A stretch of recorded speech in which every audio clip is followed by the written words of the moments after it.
Defamation कोई भी ऐसी कम्युनिकेशन या फिर स्टेटमेंट जिसकी वजह से किसी दूसरे पर्सन की रेपुटेशन को हार्म हो या फिर उसके बिजनेस में उसे इंजरी हो या फिर कह सकते हैं कोई ऐसा नेगेटिव इम्पैक्ट पड़े किसी पर्सन की रेपुटेशन पे, उसे बोलते हैं डेफेमेशन। जैसे कि किसी ने आपको 4 लोगों के सामने बोल दिया कि तुम चोर हो, या फिर बोल दिया कि अरे तुम तो बहुत करप्ट इंसान हो, तुम बहुत रिश्वत लेते हो, तुम ये बहुत करप्ट इंसान है, या आपके कैरेक्टर के बारे में किसी ने कुछ बोल दिया और उससे आपकी रेपुटेशन को हार्म हुआ हो, लोगों ने सुना हो और एक प्रोस्पेक्टिव बना लिया हो आपके लिए, इस तरीके की चीज़ें हुई हो, तो उसे डेफेमेशन कहते हैं। डेफेमेशन एक टॉर्ट भी है और क्रिमिनल ऑफेंस भी है। आईपीसी के सेक्शन 499 और 500 के अंदर डेफेमेशन दिया हुआ है। अगर आप किसी पर्सन को डेफेमेशन के लिए उससे डैमेजेस लेना चाहते हैं तो टॉर्ट के अंदर लायबल कर सकते हैं, और अगर आप उसको पनिश करना चाहते हैं डेफेमेशन के लिए तो आप उसको आईपीसी के अंदर लायबल कर सकते हैं। डेफेमेशन को कमिट होने के लिए 3 एसेंशियल्स की ज़रूरत होती है। पहला एसेंशियल है कि जो डेफेमेटरी स्टेटमेंट बोला जा रहा हो वो प्लेंटिफ के बारे में हो, चाहे अब उस स्टेटमेंट में प्लेंटिफ का नाम डायरेक्टली लिया गया हो ना लिया हो। अगर कोई इनडायरेक्ट बात भी बोली जा रही हो प्लेंटिफ के खिलाफ और वहाँ पर बैठे 1-2 लोग या जितने भी लोग वहाँ पर बैठे हुए हैं उन्हें ये चीज़ समझ में आ रही है कि वो जो स्टेटमेंट बोल रहा है डिफेंडेंट वो प्लेंटिफ के बारे में बोल रहा है, तो ये डिफेमेशन माना जाएगा।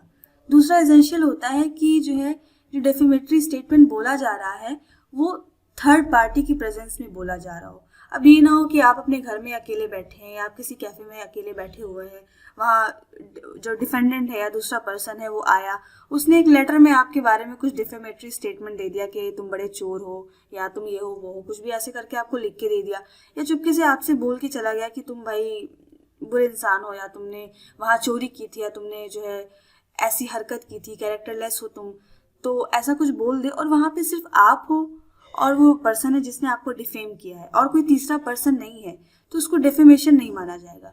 डेफेमेशन तभी माना जाएगा जब वो डेफेमेटरी स्टेटमेंट किसी थर्ड पर्सन के सामने दिया गया हो। फिर तीसरा एसेंशियल है कि जो स्टेटमेंट बोला गया है उससे प्लेंटिफ की रेपुटेशन को हार्म हुआ हो।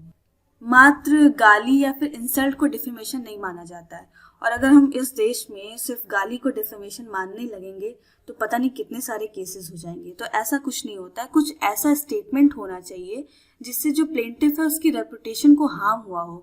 फॉर एग्जाम्पल जैसे कोई पर्सन आए, डिफेंडेंट आए, वो प्लेंटिफ को बोले कि तुम बड़े ही जो है चोर इंसान हो, तुम जो बिजनेस कर रहे हो, जो तुम सामान बेच रहे हो वो सब लोकल सामान है, तुम लोगों को मूर्ख बना रहे हो और तुम हमें धोखा दे रहे हो, कुछ ऐसा बोल दे।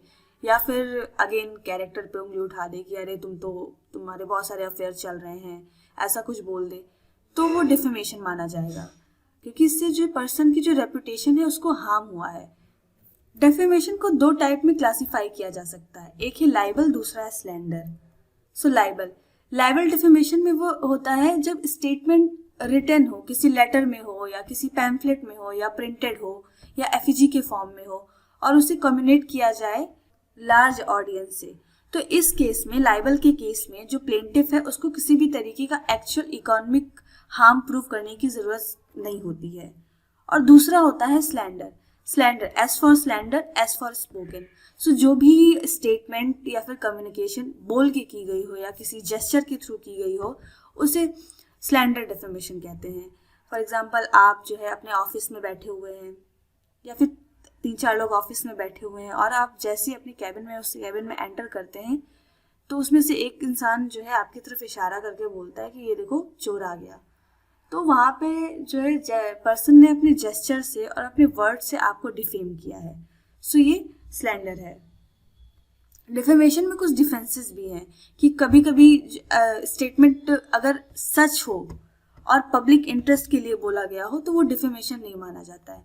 अब अगर आप मान लीजिए कि आप बहुत रिश्वतखोर ऑफिसर हैं, अब आपके बारे में अखबार में निकल गया, न्यूज़पेपर में निकाल दिया गया कि वो बड़ा ही रिश्वतखोर ऑफिसर है या वो बहुत करप्ट है, तो अब आप जो है मीडिया को या फिर जो पर्सन आपको बोल रहा है ऐसा, उसको आप लायबल नहीं ठहरा सकते, क्योंकि भाई ये तो सच है, आपने रिश्वत ली होगी, आपने रिश्वत ली है इसीलिए वो आपको बोल रहा है ऐसा।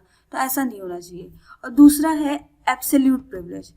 तो वो जो हमारे लेजिस्लेटर हैं, एमपीज हैं, पॉलिटिशियन हैं, जब वो डिबेट करते हैं लेजिस्लेटिव प्रोसीडिंग्स में, तो उन्हें एक प्रिविलेज मिल रखा है कि उनके खिलाफ किसी भी तरीके का डिफेमेशन या फिर किसी भी तरीके का केस नहीं हो सकता है कि उन्होंने क्या बोला है। और तीसरा जो एक्सेप्शन है, डिफेंस है, वो अगर कोई भी कम्युनिकेशन मैरिड कपल के बीच में हो रही हो तो उसे डिफेमेशन नहीं माना जाता है। सो ये था हमारा टॉर्ट ऑफ डिफेमेशन।